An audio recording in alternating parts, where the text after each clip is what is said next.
CIET NCERT द्वारा प्रस्तुत है कक्षा 6 की विज्ञान की पाठ्यपुस्तक विज्ञान 1। आइए अब सुनते हैं इस पुस्तक का पाठ 2 भोजन के घटक। पृष्ठ 8। अध्याय 1 में हमने उन खाद्य पदार्थों की सूची बनाई थी जिन्हें हम खाते हैं। भारत के विभिन्न भागों में खाए जाने वाले भिन्न भिन्न व्यंजनों के बारे में भी हमने बताया था तथा इन्हें मानचित्र में अंकित किया था। एक प्रकार के भोजन में चपाती, दाल और बैगन का भरता हो सकता है, तो दूसरे में चावल, सांबर तथा भिंडी हो सकती है। इसके अतिरिक्त अन्य भोजन में अप्पम, मछली तथा सब्जियां हो सकती हैं। क्रियाकलाप 1। आमतौर पर हमारे आहार में अन्न से बना कम से कम एक व्यंजन होता है। दूसरे खाद्य पदार्थों में दाल या मांस का कोई व्यंजन तथा सब्जी हो सकती है। इसमें दही, मट्ठा तथा अचार भी शामिल हो सकते हैं। इस तरह के आहार के कुछ उदाहरण सारणी 2.1 में दिए गए हैं।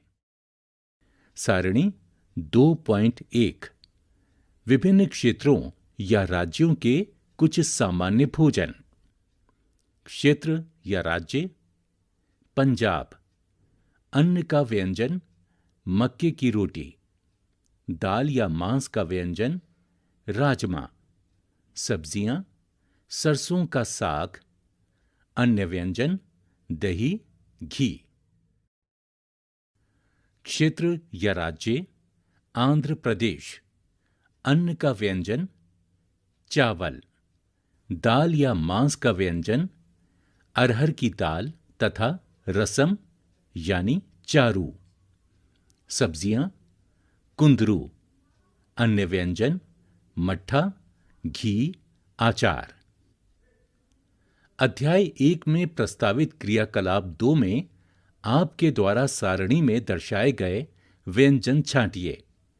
इस सूची में कुछ अन्य व्यंजन जोड़िए तथा इसे सारणी 2.1 में दर्शाई गई विधि से पूरा कीजिए।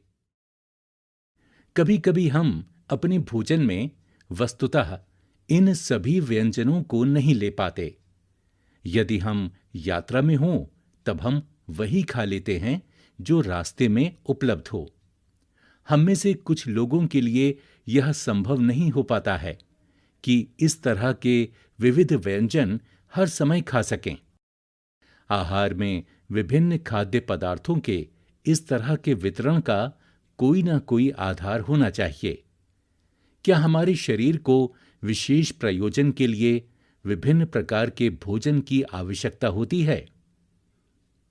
2.1 विभिन्न प्रकार के खाद्य पदार्थों में क्या होता है? हम जानते हैं कि प्रत्येक व्यंजन एक या एक से अधिक प्रकार की कच्ची सामग्री से बना होता है, जो हमें पादपों या जंतुओं से मिलते हैं। पृष्ठ 9। इस कच्ची सामग्री के संगठक क्या हैं?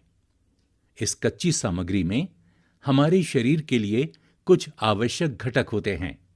इन घटकों को हम पोषक कहते हैं। हमारे भोजन में मुख्य पोषक कार्बोहाइड्रेट, प्रोटीन, वसा, विटामिन तथा खनिज लवण हैं। इसके अतिरिक्त हमारे भोजन में रुक्षांश तथा जल भी शामिल हैं, जिनकी हमारे शरीर को आवश्यकता है। क्या सभी खाद्य पदार्थों में ये सभी पोषक उपलब्ध होते हैं? कुछ साधारण विधियों से हम यह जान सकते हैं कि कच्ची सामग्री या पके हुए भोजन में कौन सा एक या अधिक पोषक उपस्थित हैं। कार्बोहाइड्रेट, प्रोटीन तथा वसा के परीक्षण अन्य पोषकों के परीक्षणों की अपेक्षा सरल हैं। आइए हम इन परीक्षणों को करके प्रेक्षणों को सारणी 2.2 में लिखें। इन परीक्षणों को करने के लिए आपको आयोडीन, कॉपर सल्फेट तथा कास्टिक सोडा विलयनों की आवश्यकता होगी। आपको कुछ परख नलियों तथा एक ड्रॉपर की भी आवश्यकता होगी। इन परीक्षणों को पके हुए भोजन तथा कच्ची सामग्री पर करें। इन परीक्षणों से प्राप्त प्रेक्षणों को सारणी 2.2 में दर्शाए गए तरीके से लिख सकते हैं। इस सारणी में कुछ खाद्य पदार्थ दर्शाए गए हैं। अपना परीक्षण इन पर या अन्य किसी उपलब्ध खाद्य पदार्थ पर कर सकते हैं। इन परीक्षणों को सावधानी से कीजिए और किसी भी रसायन को खाने या चखने का प्रयास मत कीजिए। यदि आवश्यक विलयन तत्काल उपलब्ध नहीं है तो आपके अध्यापक निम्न विधि से उन्हें तैयार करा सकते हैं। आइए विभिन्न खाद्य पदार्थों की जांच करके देखें कि किसमें कार्बोहाइड्रेट उपस्थित हैं। कार्बोहाइड्रेट कई प्रकार के होते हैं। हमारे भोजन में पाए जाने वाले मुख्य कार्बोहाइड्रेट मंड तथा शर्करा के रूप में होते हैं। यदि किसी खाद्य पदार्थ में मंड है तो हम इसका आसानी से परीक्षण कर सकते हैं। आयोडीन का तनु विलयन बनाने के लिए जल से आधी भरी परख नली में कुछ बूंदें टिंचर आयोडीन की मिला दीजिए। कॉपर सल्फेट विलयन 100 मिलीलीटर जल में 2 ग्राम कॉपर सल्फेट घोलने से बन जाता है। 100 मिलीलीटर जल में 10 ग्राम कास्टिक सोडा घोलने से हमें अभीष्ट कास्टिक सोडा विलयन मिल जाएगा। क्रियाकलाप 2, मंड के लिए परीक्षण। परीक्षण के लिए खाद्य पदार्थ या कच्ची सामग्री की अल्प मात्रा लीजिए। इसमें तनु आयोडीन विलयन की 2 या 3 बूंदें डालिए। चित्र 2.1 मंड के लिए परीक्षण। इस चित्र में 2 बच्चों को मंड का परीक्षण करते हुए आयोडीन के साथ दिखाया गया है। खाद्य पदार्थ के रंग में होने वाले परिवर्तन को देखिए। क्या यह नीला या काला हो गया है? यह नीला या काला रंग मंड की उपस्थिति को दर्शाता है। पृष्ठ 10। इस परीक्षण को किसी अन्य खाद्य पदार्थ के साथ दोहराइए और जांच कीजिए कि किस में मंड है। अपने प्रेक्षणों को सारणी 2.2 में लिखिए। प्रोटीन के लिए परीक्षण। प्रोटीन के परीक्षण के लिए किसी खाद्य पदार्थ की थोड़ी मात्रा लीजिए। जिस खाद्य पदार्थ का परीक्षण करना है, यदि वह ठोस है तो पहले उसका पेस्ट अथवा चूर्ण बनाने की आवश्यकता होती है। खाद्य पदार्थ की थोड़ी मात्रा को पीसकर या मसलकर उसके चूर्ण को एक साफ परख नली में डाल दें और 10 बूंद जल डालकर उसे अच्छी तरह हिलाएं। अब ड्रॉपर की सहायता से परख नली में 2 बूंद कॉपर सल्फेट का विलयन तथा 10 बूंद कास्टिक सोडा का विलयन डालिए। चित्र 2.2। इस चित्र में एक बच्चे को परीक्षण करते हुए दिखाया गया है, जिसके सामने कास्टिक सोडा और कॉपर सल्फेट की 2 बोतलों में रसायन रखा हुआ है। अच्छी तरह हिलाकर कुछ मिनट के लिए परख नली को रख दीजिए। आपने क्या देखा? क्या परख नली का पदार्थ बैंगनी रंग का हो गया? बैंगनी रंग खाद्य पदार्थ में प्रोटीन की उपस्थिति दर्शाता है। अब आप इस परीक्षण को किसी दूसरे खाद्य पदार्थ के साथ दोहरा सकते हैं। वसा के लिए परीक्षण। खाद्य पदार्थ की अल्प मात्रा लीजिए। इसे एक कागज के टुकड़े में लपेटकर कूटिए। ध्यान रखें, कागज फट ना जाए। यहां पृष्ठ 3 पर सारणी 2.2 दी गई है। सारणी 2.2 खाद्य पदार्थों में उपस्थित पोषक। इस सारणी में कुछ खाद्य पदार्थों के नाम दिए गए हैं, जिनमें आपको बताना है कि मंड है या नहीं, प्रोटीन उपस्थित है या नहीं, वसा उपस्थित है या नहीं। जैसे कच्चा आलू, मंड उपस्थित है। प्रोटीन खाली जगह, वसा खाली जगह। दूध, मंड खाली जगह, प्रोटीन उपस्थित है, वसा खाली जगह। मूंगफली, मंड खाली जगह, प्रोटीन खाली जगह, वसा उपस्थित है।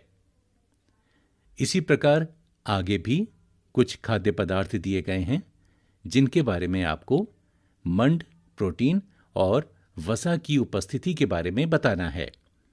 जैसे बिना पका हुआ चावल यानी चूर्ण, पका हुआ चावल, सूखा नारियल, बिना पकी अरहर की दाल यानी चूर्ण, पकी हुई दाल, किसी सब्जी का एक टुकड़ा, किसी फल का एक टुकड़ा, उबला अंडा, सफेद भाग। पृष्ठ 11। अब कागज को सीधा कीजिए और ध्यानपूर्वक देखिए, क्या इस पर तेल के धब्बे हैं? कागज को किसी प्रकाश के सामने लाएं। क्या आपको इस धब्बे से होकर आने वाला धुंधला प्रकाश दिखाई देता है? कागज पर तेल का धब्बा खाद्य पदार्थ में वसा की उपस्थिति दर्शाता है। खाद्य पदार्थ में कभी कभी जल की भी कुछ मात्रा हो सकती है। इस दशा में इन पदार्थों को कागज पर धीरे धीरे रगड़िए और कुछ समय के लिए कागज को सुखा दीजिए, ताकि यदि खाद्य पदार्थ से कुछ जल आया हो तो वह सूख जाए। इसके बाद यदि कागज पर तेल का कोई धब्बा ना रहे तो यह पता चलता है कि खाद्य पदार्थ में वसा उपस्थित नहीं है। ये परीक्षण क्या दर्शाते हैं? क्या वसा, प्रोटीन तथा मंड उन सभी खाद्य पदार्थों में उपस्थित हैं जिनका आपने परीक्षण किया है? क्या एक खाद्य पदार्थ में एक से अधिक पोषक तत्व उपस्थित होते हैं? क्या आपने कोई ऐसा खाद्य पदार्थ पाया जिसमें इनमें से कोई भी पोषक तत्व उपस्थित ना हो? हमने 3 पोषकों कार्बोहाइड्रेट, प्रोटीन तथा वसा के लिए खाद्य पदार्थों का परीक्षण किया था।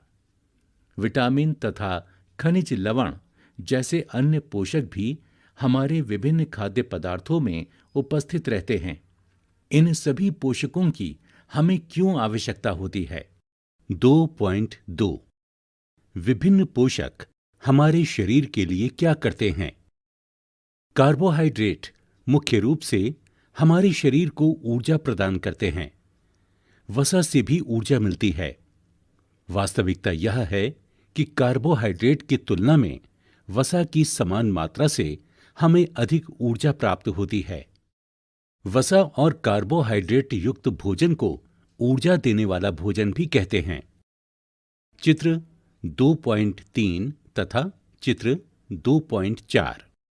चित्र 2.3 में कार्बोहाइड्रेट के कुछ स्रोत बताए गए हैं, जैसे शकरकंदी, गेहूं, चावल, बाजरा, मक्का, आम, तरबूज, पपीता, गन्ना और आलू। इसी तरह चित्र 2.4 में वसा के कुछ स्रोत बताए गए हैं, जिसके 2 भाग हैं। ए में मूंगफली, तिल और गिरी, सूरजमुखी का तेल, नारियल का तेल, सोयाबीन का तेल और सरसों का तेल दिखाया गया है। बी भाग में मांस, मछली, अंडे, क्रीम, घी, दूध और मक्खन को प्रदर्शित किया गया है। पृष्ठ 12। कई चित्र दिए गए हैं, जैसे चित्र 2.5 में प्रोटीन के कुछ स्रोत प्रदर्शित किए गए हैं, जिन्हें 2 भागों में बांटा गया है। ए पादप स्रोत, जिसमें चना, मूंग, तुअर दाल, राजमा, सोयाबीन और मटर आदि का चित्र है। बी भाग में मांस, मछली, पनीर, अंडे और दूध का चित्र है। चित्र 2.6 में विटामिन ए के कुछ स्रोत प्रदर्शित किए गए हैं। पपीता, गाजर, आम, मछली का तेल और दूध। चित्र 2.7 में विटामिन बी के कुछ स्रोत दर्शाए गए हैं, जैसे यकृत, गेहूं, चावल। चित्र 2.8 में विटामिन सी के कुछ स्रोत दर्शाए गए हैं, जैसे संतरा, अमरूद, मिर्च, नींबू, आंवला, टमाटर। चित्र 2.9 में विटामिन डी के कुछ स्रोत बताए गए हैं, जैसे दूध, मक्खन, अंडे, मछली और मांस। प्रोटीन की आवश्यकता शरीर की वृद्धि तथा स्वस्थ रहने के लिए होती है। प्रोटीन युक्त भोजन को प्रायः शरीर वर्धक भोजन कहते हैं। चित्र 2.5। विटामिन रोगों से हमारे शरीर की रक्षा करते हैं। विटामिन हमारी आंख, अस्थियों, दांत और मसूड़ों को स्वस्थ रखने में भी सहायता करते हैं। विटामिन कई प्रकार के होते हैं, जिन्हें अलग अलग नामों से जाना जाता है। इनमें से कुछ को vitamin A, vitamin B, vitamin C, vitamin D, vitamin E तथा विटामिन के नाम से जाना जाता है। विटामिनों के एक समूह को विटामिन बी कॉम्प्लेक्स कहते हैं। हमारे शरीर को सभी प्रकार के विटामिनों की अल्प मात्रा में आवश्यकता होती है। विटामिन ए हमारी त्वचा तथा आंखों को स्वस्थ रखता है। विटामिन सी बहुत से रोगों से लड़ने में हमारी मदद करता है। विटामिन डी हमारी अस्थियों और दांतों के लिए कैल्शियम का उपयोग करने में हमारे शरीर की सहायता करता है। विभिन्न विटामिनों से भरपूर भोजन चित्र 2.6 से चित्र 2.9 में दिखाए गए हैं। पृष्ठ 15। एक चित्र दिया गया है जिसमें खिड़की से आती सूरज की रोशनी में एक बच्चे को दिखाया गया है, जहां पर ऊपर लिखा है, हमारा शरीर भी सूर्य के प्रकाश की उपस्थिति से विटामिन डी बनाता है। इन दिनों कोई भी सूर्य के प्रकाश में नहीं रह पाता, जिससे लोगों में इसकी कमी हो जाती है। हमारे शरीर को खनिज लवणों की आवश्यकता अल्प मात्रा में होती है। शरीर के उचित विकास तथा अच्छे स्वास्थ्य के लिए प्रत्येक खनिज लवण आवश्यक हैं। विभिन्न खनिज लवणों के कुछ स्रोतों को चित्र 2.10 में दर्शाया गया है, जैसे आयोडीन के कुछ स्रोत पालक, अदरक। फास्फोरस के कुछ स्रोत दूध, केला, मिर्च आदि। लौह के कुछ स्रोत पालक, सेब, मांस आदि। कैल्शियम के कुछ स्रोत दूध और अंडे। अधिकांश खाद्य पदार्थों में एक से अधिक पोषक होते हैं। आपने भी सारणी 2.2 में प्रेक्षणों को लिखते समय इस बात को अवश्य देखा होगा। फिर भी किसी कच्ची सामग्री में एक निश्चित पोषक की मात्रा दूसरे पोषकों की मात्रा से अधिक हो सकती है। उदाहरणतः चावल में कार्बोहाइड्रेट की मात्रा दूसरे पोषकों से अधिक होती है। इस आधार पर हम ये कह सकते हैं कि चावल कार्बोहाइड्रेट समृद्ध भोजन है। इन पोषकों के अलावा हमारे शरीर को आहारी रेशों तथा जल की भी आवश्यकता होती है। आहारी रेशे रुक्षांश के नाम से भी जाने जाते हैं।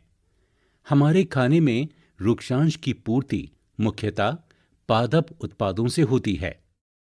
रुक्षांश के मुख्य स्रोत साबुत खाद्यान्न, दाल, आलू, ताजे फल और सब्जियां हैं। रुक्षांश हमारे शरीर को कोई पोषक प्रदान नहीं करते हैं, फिर भी यह हमारे भोजन का आवश्यक अवयव है और इसका आयतन बढ़ा देते हैं। रुक्षांश बिना पचे भोजन को बाहर निकालने में हमारे शरीर की सहायता करता है। पृष्ठ 14। जल भोजन में उपस्थित पोषकों को अवशोषित करने में हमारे शरीर की सहायता करता है।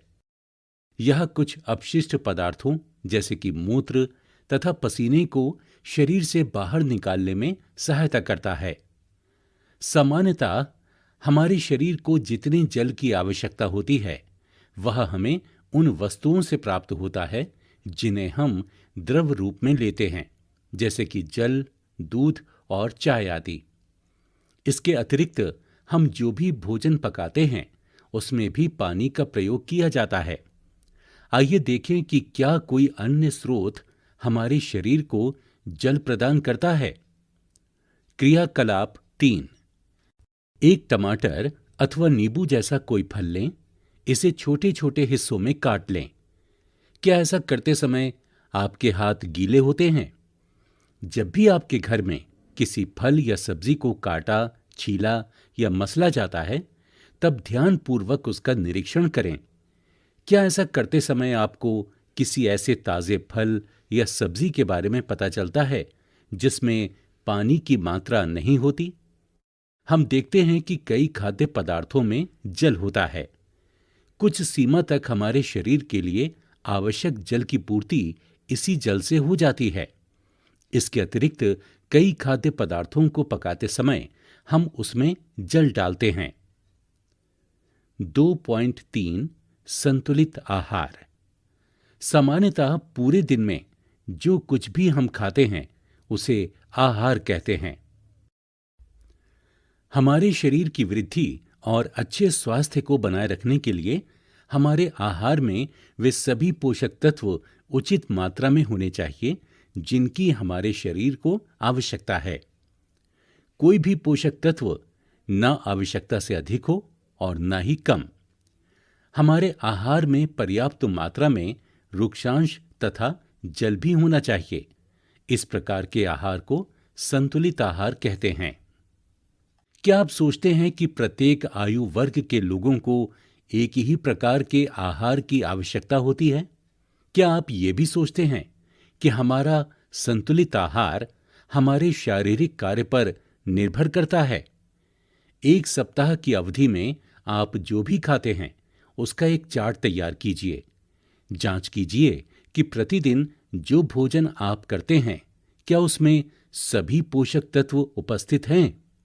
दालें, मूंगफली, सोयाबीन, अंकुरित बीज जैसे मूंग व चना, किण्वित भोजन, दक्षिण भारतीय भोजन जैसे इडली, आटे का मिश्रण जैसे मिस्सी रोटी, थेपला, अनाज व दालों से बना, केला, पालक, सत्तू, गुड़, उपलब्ध सब्जियां तथा इसी प्रकार के अन्य भोजन कई पोषक उपलब्ध कराते हैं।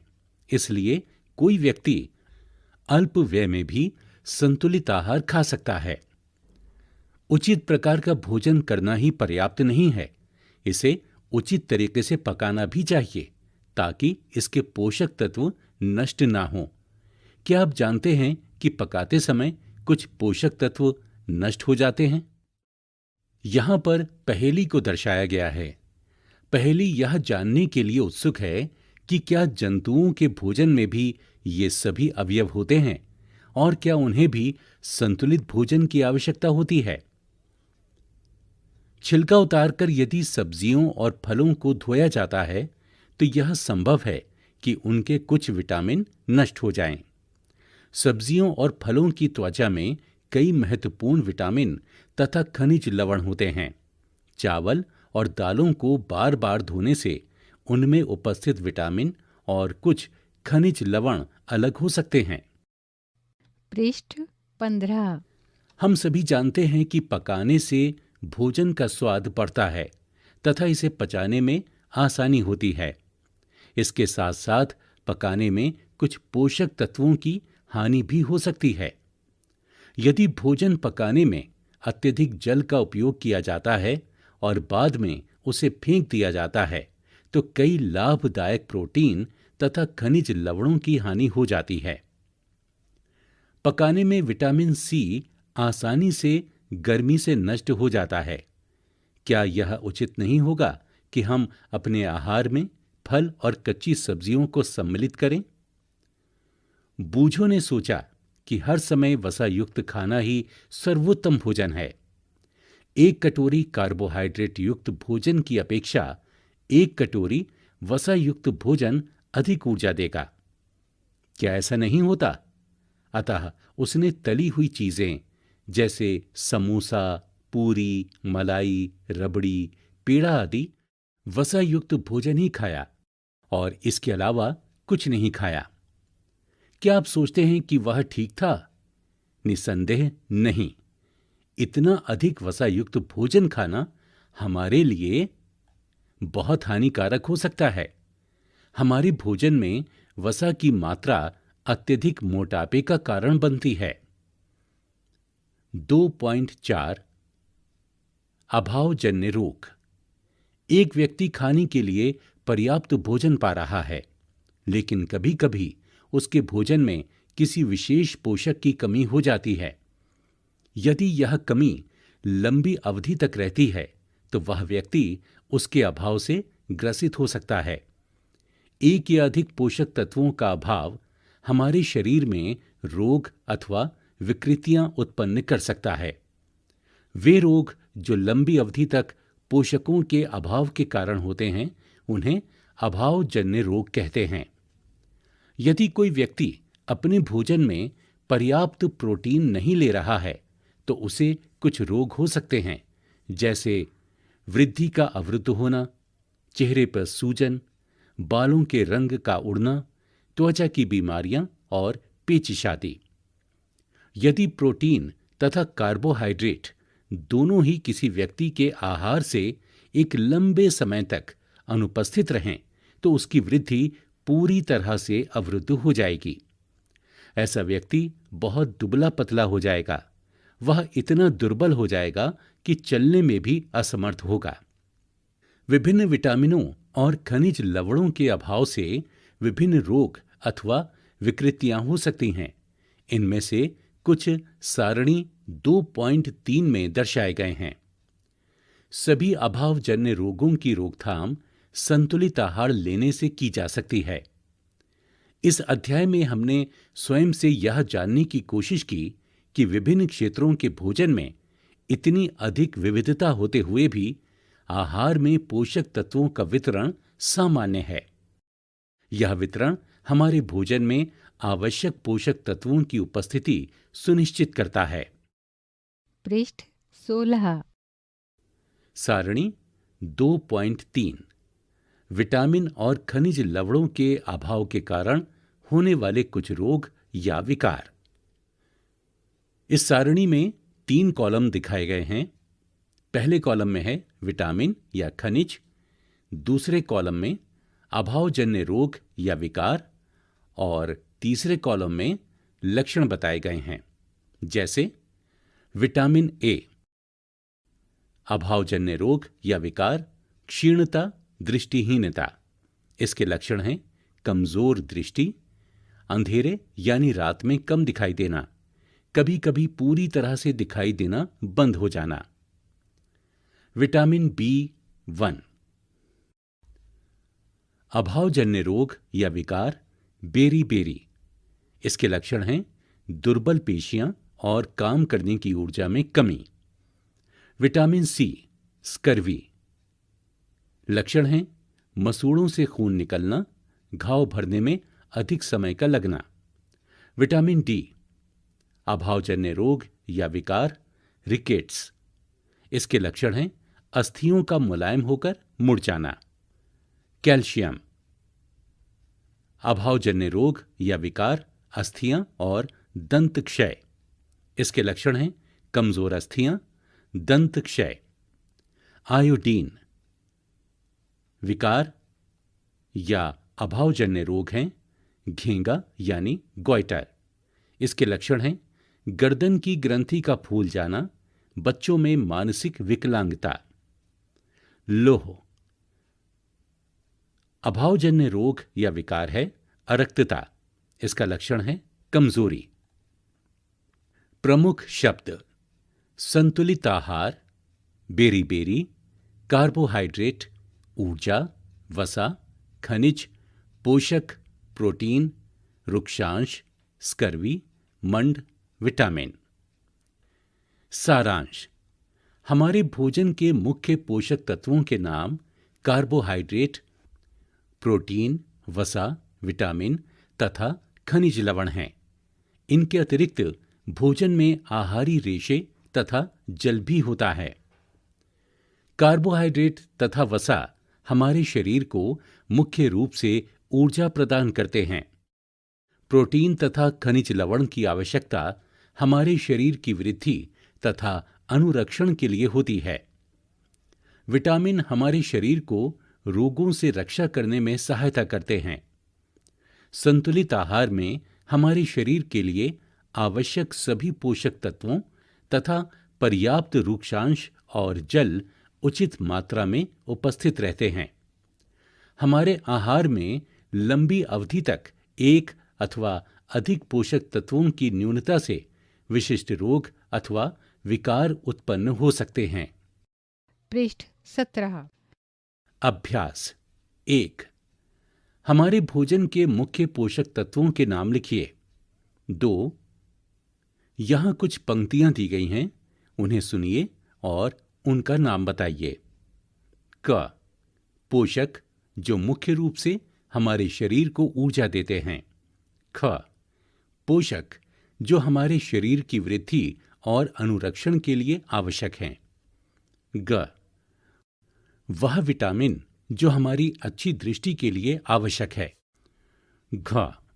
वह खनिज जो अस्थियों के लिए आवश्यक है। 3। 2 ऐसे खाद्य पदार्थों के नाम बताइए जिनमें निम्न पोषक प्रचुर मात्रा में उपलब्ध होते हैं। क। वसा। ख। मंड। ग। आहारी रेशे। घ। प्रोटीन। 4। यहां दिए गए कथनों के बारे में बताइए कि वो सही हैं या गलत। क। केवल चावल खाने से हम अपने शरीर की पोषण आवश्यकताओं को पूरा कर सकते हैं। ख। संतुलित आहार खाकर अभावजन्य रोगों की रोकथाम की जा सकती है। ग। शरीर के लिए संतुलित आहार में नाना प्रकार के खाद्य पदार्थ होने चाहिए। घ। शरीर को सभी पोषक तत्व उपलब्ध कराने के लिए केवल मांस पर्याप्त है। 5। यहां कुछ वाक्य दिए गए हैं, इनमें रिक्त स्थान भी हैं। रिक्त स्थानों में कोई शब्द बताकर वाक्य को पूरा कीजिए। क। रिक्त स्थान विटामिन डी के अभाव से होता है। ख। रिक्त स्थान की कमी से बेरी-बेरी नामक रोग होता है। ग। विटामिन सी के अभाव से रिक्त स्थान नामक रोग होता है। घ। हमारे भोजन में रिक्त स्थान के अभाव से रतौंधी होती है। प्रस्तावित परियोजनाएं एवं क्रियाकलाप। क। एक 12 वर्ष के बच्चे का एक संतुलित आहार चार्ट तैयार कीजिए। आहार चार्ट में उन खाद्य पदार्थों को सम्मिलित करें जो खर्चीले ना हों तथा आपके क्षेत्र में आसानी से उपलब्ध हों। ख। हम यह पढ़ चुके हैं कि वसा की अत्यधिक मात्रा लेना हमारे शरीर के लिए हानिकारक है। दूसरे पोषक तत्वों का क्या प्रभाव होता है? क्या अत्यधिक प्रोटीन और विटामिन युक्त आहार हमारे शरीर के लिए हानिकारक है? इन प्रश्नों के उत्तर के लिए आहार से संबंधित समस्याओं के विषय में पढ़ें और इस विषय में कक्षा में विचार विमर्श करें। ग। मवेशियों और पालतू पशु द्वारा खाए जाने वाले भोजन की जांच यह पता लगाने के लिए करें कि कौन से पोषक तत्व जंतुओं के भोजन में हैं। पूरी कक्षा से प्राप्त परिणामों की तुलना विभिन्न जंतुओं के लिए संतुलित आहार की आवश्यकता से कीजिए। इसी के साथ 16 पाठों की इस